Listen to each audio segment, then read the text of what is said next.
So I was reading the book The Art of Discarding, and I was shocked to find out that I too was making a very common minimalism mistake.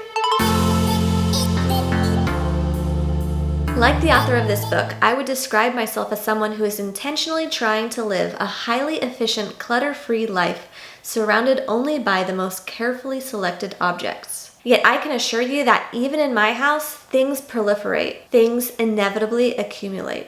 And I don't think we need to feel bad about that. I don't think there's anything virtuous about never buying anything. Life exists for us to enjoy it. However, we also don't need stuff piling up in our houses. And at some point, most of us feel a desire to reduce clutter. Personally, I strive only to keep the things that I use or enjoy. The idea of storing things away in a box to never be seen or used feels like the ultimate waste to me. The problem comes when we aren't sure whether to get rid of something or not, and that's when this vague notion of someday pops into our mind. After all, if you definitely knew you were going to use something, you probably wouldn't question whether to keep it or not. So to help you understand how this thinking sneaks into our minds, I'm going to share a few items that I've held on to for years with the intention of using someday. I also plan to talk a little bit about how you can have peace that someday will never come, and what to do if you catch yourself making that same excuse.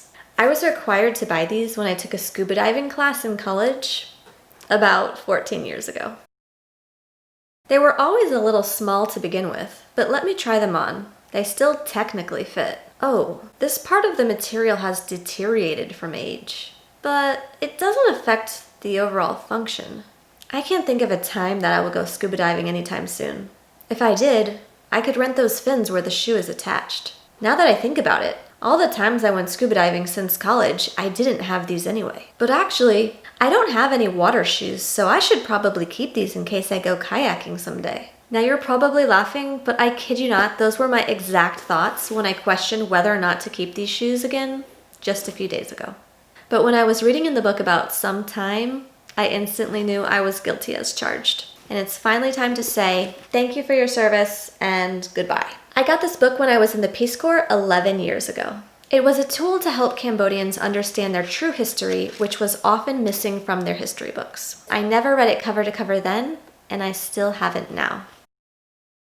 This is a good reference. I feel like after serving in this country for 2 years, I really need to make sure I review this from time to time. I wonder if I could find a PDF version online. Then it would be easy to get rid of the physical copy. Wow, actually found it.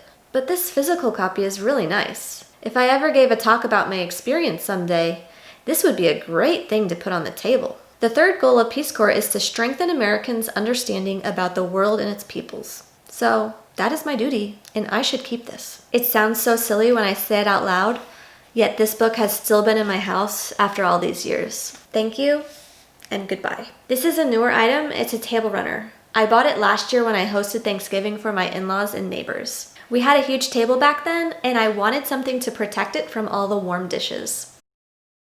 We got rid of the table I bought this for. I wonder how it would look on our new table.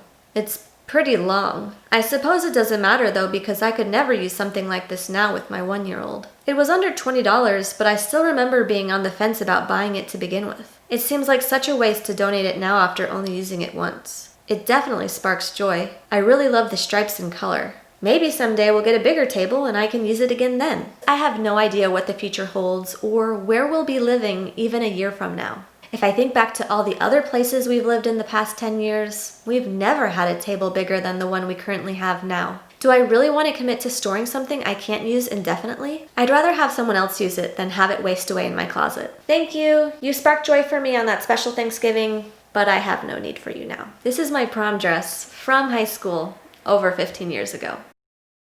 This is obviously sentimental, but I will clearly never wear it again. There's no way I would want to display this, and it really annoys me to see it hanging in my closet. Maybe my daughter would enjoy seeing or wearing this someday, but I don't have a daughter now, and if I did one day, the odds are not great it would fit her. Ugh.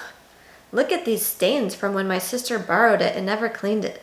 I'm gonna take this to the dry cleaners, and if the stains come out, I'll keep it. If not, it's gone. Well, we didn't even get that far. The dry cleaner said it would be $30 to clean this. Apparently, I was able to keep this thing hanging in my closet for over 15 years, but not able to pay a nominal fee to have it cleaned. I'm gonna hand wash you and donate you and hopefully you have the chance to make someone else feel as beautiful as I did.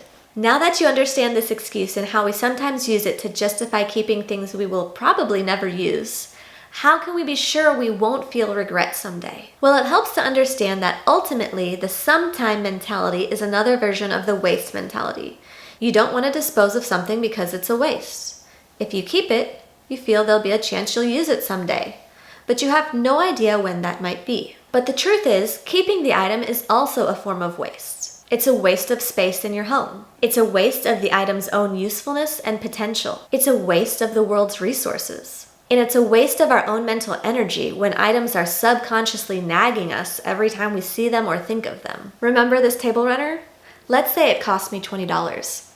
I could probably get $5 on Facebook Marketplace tomorrow if I listed this. Or I could put it somewhere where I'd probably forget about it, and it would eventually discolor and acquire strange smells, and then I'd eventually have to throw it away anyways. So keeping it is a waste, and discarding it is a waste. But which is the bigger waste? The choice is yours. The guilt of donating or discarding something can actually have a very positive effect on you and your future purchasing habits. Let yourself feel that guilt. I think the bigger question behind all of this is, why are we as a society so afraid of feeling regret? I often encourage my clients who are worried about regret to close their eyes and visualize the very moment they might have wished they hadn't gotten rid of the item. Is this feeling something that really needs to be avoided at all costs? Most likely, if you do have a passing thought of regret one day, it won't be the end of the world. As for myself, I've probably regretted getting rid of a thing or two, but I'd struggle to come up with any concrete examples. And in the grand scheme of things, I would take that regret any day over a house full of clutter that heavily weighed on me every day of my life. So finally, what can we do when we catch ourselves uttering these very words? How can you face the fact that an item is probably not necessary? Adopt the attitude that if you haven't used something for a certain period, you're never going to. It doesn't matter if it's 6 months or 3 years, you can decide for yourself what is a fair amount of time for such an item. Meditate on true waste. Remember that if you donate an item, someone else could benefit from it and use it a lot more than you ever would. It may help you to write out your thoughts as I did for this video. Sometimes seeing them or hearing them exposes just how logical they really are. At the end of the day, if you're happier to keep something with the hopes that you might use it someday, then by all means, keep it. But if that item is weighing on you or nagging you in some way, I hope this video helps you to become more aware of this almost unconscious behavior that we all indulge in from time to time. And I hope it encourages you to dig a little deeper and find the true reason that you have some kind of dependence on that item. So now that I've shared my examples, I'd love to hear from you. Have you ever held on to an item with the best intentions that you would use it someday, maybe for years? Leave a comment and let me know what it was. Also, if you ever got rid of something you thought you would never use, but then lived to regret it, I think that would be really interesting to hear about as well. Thanks for watching.